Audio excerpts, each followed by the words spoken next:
The European Union is backing Lithuania. The union launched a case against China at the World Trade Organization. That's for what it calls discriminatory trade practices against its member country. Beijing blocked most trade with Lithuania after Lithuania deepened ties with Taiwan. And Beijing's punishment has also expanded to companies in Europe that use Lithuanian components. NTD's Cos Temenis has more. The European Union said it has launched action against China at the World Trade Organization, or WTO, for discriminatory practices against Lithuania. The EU said China put in place coercive measures against Lithuanian exports, and China is cutting its exports to Lithuania.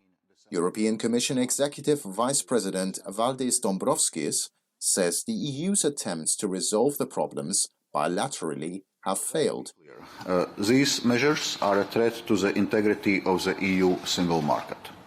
They affect the intra-EU trade and EU supply chains, and they have a negative effect on EU industry. This is why we are stepping forward to defend EU's rights. WTO challenges start with a formal 60-day period of consultations between the parties. If they do not resolve the dispute, the EU can request that a WTO panel rule on the matter. If we find a solution and the coercive practices are being discontinued, of course, then we do not have the reason to pursue the case further. China said it acted in accordance with WTO rules, and its issue with Lithuania was political. Lithuania broke with diplomatic custom by agreeing the Taiwanese office in Vilnius would bear the name Taiwan instead of Chinese Taipei. Beijing expelled the Lithuanian ambassador and withdrew its own ambassador. Lithuania also closed its own embassy in the Chinese capital.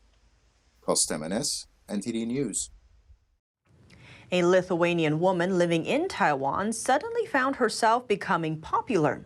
Locals are expressing their support for her motherland. This is after the European country stood up against the Chinese Communist regime. Irina is originally from Lithuania. She met her Taiwanese husband 18 years ago, and now she lives in Taiwan with her husband and son. She expresses her gratitude to Taiwan in her mother tongue. Thank you, Taiwan people, for your passion and support. In the past, very few people in Taiwan knew much about the Baltic state, but now it's a different story. In the past, as I say, I came from Lithuania. Many people would ask where Lithuania is. They hardly had an idea. But recently, there have been a lot of news about Lithuania. So when I say I come from Lithuania, everyone says, wow, you come from Lithuania, welcome. Then they'll say, thank you for your vaccines. Thank you, Lithuania, for supporting Taiwan.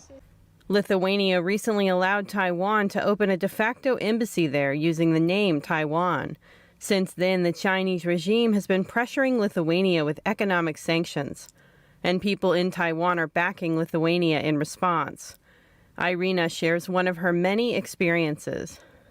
But when I was buying meat buns recently, I met a young man. After he got to know that I'm from Lithuania, he said that he wanted to buy Lithuanian rum. The liquor was supposed to be exported to China, but now the Chinese regime sanctions it, and it doesn't allow it in.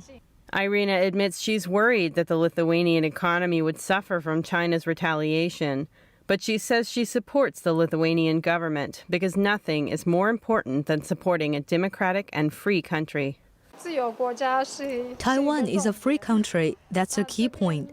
Take the economic cooperation as an example. The cooperation will not entirely stop just because the government suddenly says something, like what is happening in China, because Taiwan respects human rights and observes economic rules. The important thing is that the government can't intervene in economic activities. Lithuania's strong stance against economic pressuring from China is drawing international support. The U.S., the EU, and some other countries have spoken out in support of Lithuania.